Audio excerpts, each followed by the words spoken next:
नमस्कार, स्वागत है आप सभी का। एफएम न्यूज देख रहे हैं आप और आपके साथ मैं हूं नितिशा बंसल। चलिए शुरू करेंगे उत्तराखंड से जुड़ी खबरें। सबसे पहले बात होगी सीएम धामी की। उत्तराखंड विधानसभा में बैकडोर से हुई भर्तियों के मामले पर मुख्यमंत्री पुष्कर सिंह धामी ने साफ कहा है कि जो भी भर्तियां नियम के खिलाफ जाकर हुई हैं उनको निरस्त किया जाना चाहिए। इसके साथ ही दोषियों पर भी कार्रवाई होनी चाहिए। जैसे ही उन्हें उत्तराखंड विधानसभा बैकडोर भर्ती के बारे में पता चला था, उन्होंने तत्काल विधानसभा अध्यक्ष ऋतु खंडूरी से इस मामले की जांच के लिए कहा था और इस दिशा में काम भी हो रहा है। आपको बता दें कि उत्तराखंड विधानसभा बैकडोर भर्ती मामले में धामी सरकार विपक्ष के निशाने पर है। हालांकि इस मामले में उत्तराखंड विधानसभा अध्यक्ष ऋतु खंडूरी ने बीते दिनों विशेषज्ञ जांच समिति का गठन किया था, जिसकी रिपोर्ट जल्द ही आने वाली है। लेकिन रिपोर्ट आने से पहले मुख्यमंत्री पुष्कर सिंह धामी ने बड़ा बयान दिया है। मुख्यमंत्री पुष्कर सिंह धामी ने स्पष्ट तौर पर कहा है कि उनकी शुरू से यही मंशा रही है कि जो भी भर्तियां नियम विरुद्ध हुई हैं उन सभी को निरस्त किया जाना चाहिए।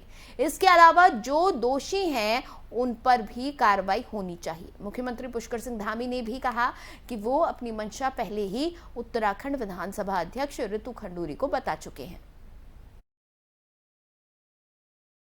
देखिए, मैंने विधानसभा अध्यक्ष से पूर्व में ही अनुरोध किया था कि जो भी विवादित नियुक्तियां हैं, भर्तियां हैं, उनकी जांच करवाएं और जांच करवाने के बाद जो भी भर्तियां गलत पाई जाती हैं उनको निरस्त करने की कार्रवाई करें।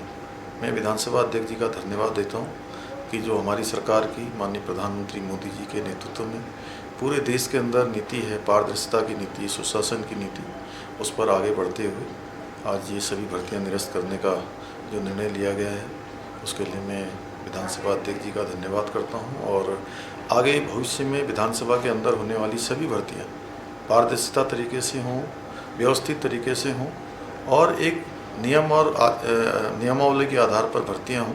उसके लिए हम आगे इसका पूरा खाका तैयार करेंगे, पूरी योजना बनाएंगे कि सभी भर्तियाँ जो एक नियम के तहत हों और नियमावली के तहत हों।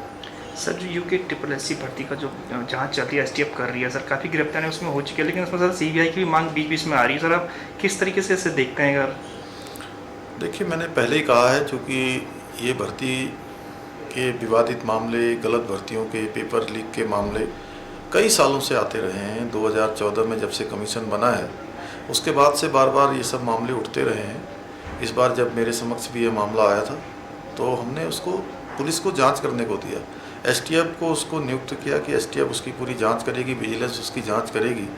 उसकी जांच चल रही है और अभी तक 41 गिरफ्तारियां उसमें हो चुकी हैं। निकट भविष्य में अगर हमको लगेगा या उत्तराखंड की जनता के हित में, नौजवानों के हित में कहीं अगर किसी और जांच की हो, CBI हो, कोई अन्य भी एजेंसी हो, अगर उस जांच की भी आवश्यकता महसूस होगी तो हमने सारे विकल्प खुले हुए हैं।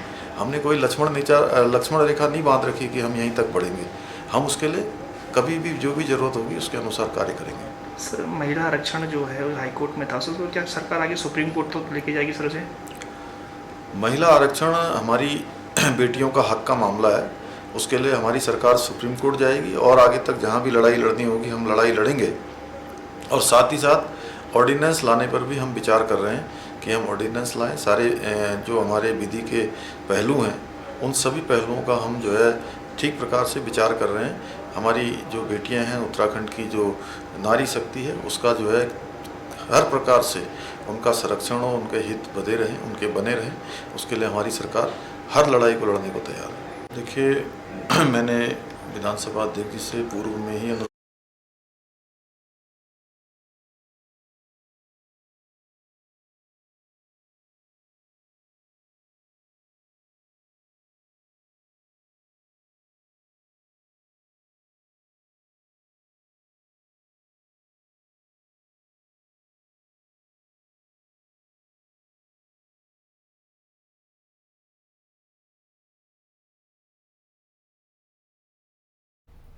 चलिए आगे बढ़ेंगे। बागेश्वर जिले की शिक्षा व्यवस्था शिक्षकों की कमी के कारण चरमरा गई है। बागेश्वर जिले में 200 राजकीय प्राथमिक विद्यालय एकल शिक्षक के भरोसे चल रहे हैं।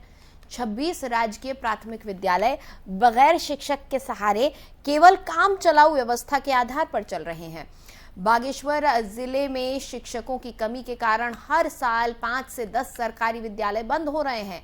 शिक्षकों की कमी से बागेश्वर के अन्य सरकारी प्राथमिक विद्यालयों के बंद होने का खतरा अब मंडरा रहा है। जिला शिक्षा अधिकारी बागेश्वर गजेंद्र सिंह सोन का कहना है कि उच्च न्यायालय नैनीताल में शिक्षकों की तैनाती को लेकर लंबे समय से चल रहा विवाद सुलझ गया है। अब प्रदेश सरकार उच्च न्यायालय नैनीताल के आदेश पर अमल करती है। बागेश्वर जिले को 145 शिक्षकों के मिलने का रास्ता साफ हो जाएगा। शिक्षकों के मिलने से बागेश्वर जिले की चरमराती शिक्षा व्यवस्था पटरी पर लौट सकती है।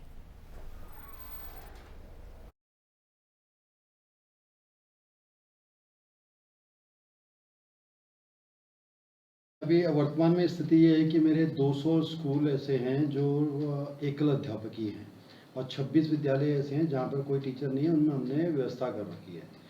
तो अभी मुझे जैसे ही एक न्यायालय से उसका जो विवाद चल रहा था वो तो उसका माननीय न्यायालय ने निर्णय दे दिया है। अब सरकार ने उस पर दिशा निर्देश देने हैं।